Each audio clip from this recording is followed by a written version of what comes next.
Good day, it is August the 4th, and today we're going to continue in Judges 15, doing verses 17 through 20, and Proverbs 4. Remember, if you'd like to be tagged when I post these videos, or if you have any questions, comments, concerns, suggestions, complaints, or anything else, you may reach me through 810-242-2997. That's 810-242-2997. You can call, text, leave a message, whichever you like. And when we do verse 20, that'll be the end of chapter 15. We begin. Chapter Judges 15, starting at verse 17. When he finished his boasting, he threw away the jawbone, and the place was named Jawbone Hill. 18. Samson was very thirsty, and he cried out to Yahweh, "You have accomplished this great victory by strength of your servant. Must I now die of thirst and fall into the hands of the pagans?" 16. So Elohim caused water to gush out of a hollow in the ground at Lehi, and Samson was revived as he drank. Then he named the place the spring of one who cried out, and it's still there. It's still in Lehi to this very day.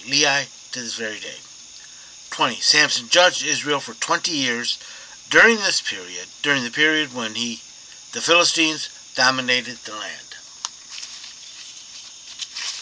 Okay, so Samson burnt their crops and killed a bunch of them.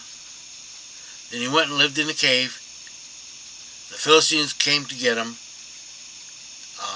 The Hebrews said, "We'll go get him for you." They went there. They told Samson, "Hey, we got to take you back to the Philistines." Samson said, "Okay, as long as you don't promise to kill me. As long as you promise not to kill me." So they got him out of the cave, which is, you only can access it from above. Took him back, tied him up, took him back. And there was a lot of Philistines there. Samson picked up the jawbone of a donkey, some say ass, killed 1,000 of them, threw it away, and now here he is. He's very thirsty. And the place is Jawbone Hill, which could be also called Heap Hill, because he heaped up the Philistines. When he finished his boasting, he threw away the jawbone, and the place was named Jawbone Hill. He's casting away the jawbone. And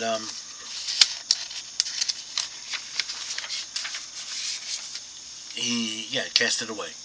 Verse 18. Samson was now very thirsty, and he cried out to Yahweh, "You have accomplished this great victory by the strength of your servant. Must I now die of thirst and fall into the hands of these pagans?" He's giving credit to God, but he's also taking a little partial credit for himself. By the strength of your servant. But he becomes religious when he's in dire straits, when he's in trouble. And, he says, "Hey, I'm thirsty. I need your help." So it's like he's using God as a spare tire God. Calls on him when he needs him. 19. So Yahweh caused water to gush out of the hollow in the ground at Lehi, and Samson was revived as he drank. Then he named the place the spring of the one who cries out, and is still in Lehi to this day.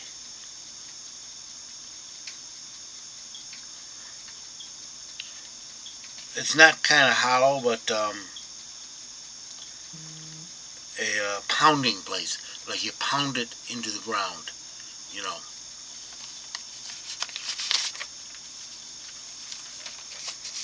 Quite possibly and sometimes when you do that, you will get water. But God caused the water to come up. 20. Samson judged Israel for 20 years during the period when the Philistines dominated the land. Yeah, the Philistines are still dominating, but they got Samson to worry about, and they are worried about him for the rest of his life,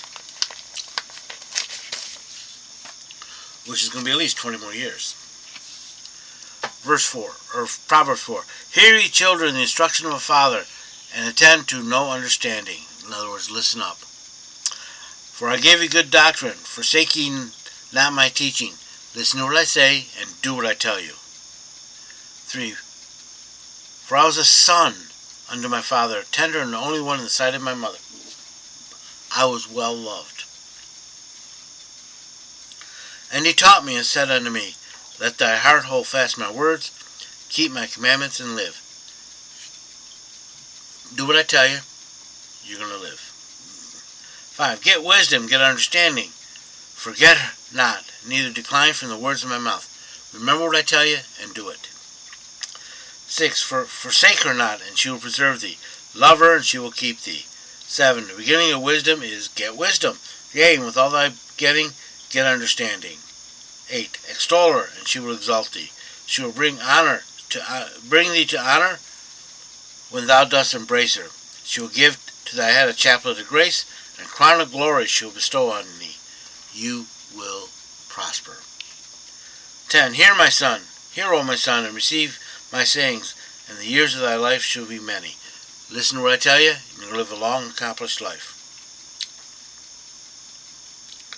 I have taught thee in the way of wisdom, and I have led thee in the paths of uprightness. I've done the right thing. Verse 12. When thou goest, thy steps shall not be straitened, and if thou runnest, thou shalt not stumble. You won't be tripped up. 13. Take fast hold of instruction, let her not go. Keep her, for she is thy life.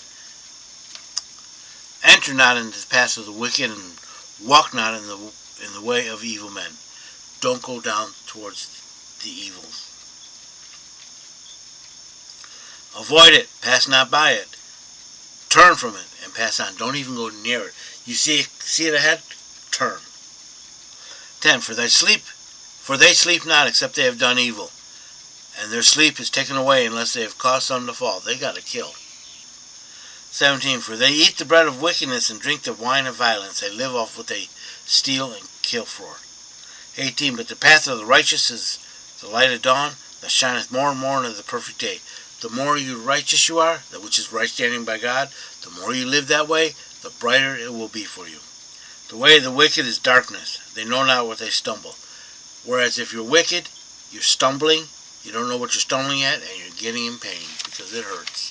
You're banging your shins on stuff in the dark. 20. My son, attend to my words, incline thy ear to my sayings. Listen up. Let them not depart from thy eyes. Let them keep them in the midst of thy heart. Listen and remember. 22. For they are life unto thee, those that find them, and health unto all flesh. 23. Above all, that thou guardest, guard thy heart. Keep thy heart, for out of it are the issues of life. Protect your heart. That's your whole self.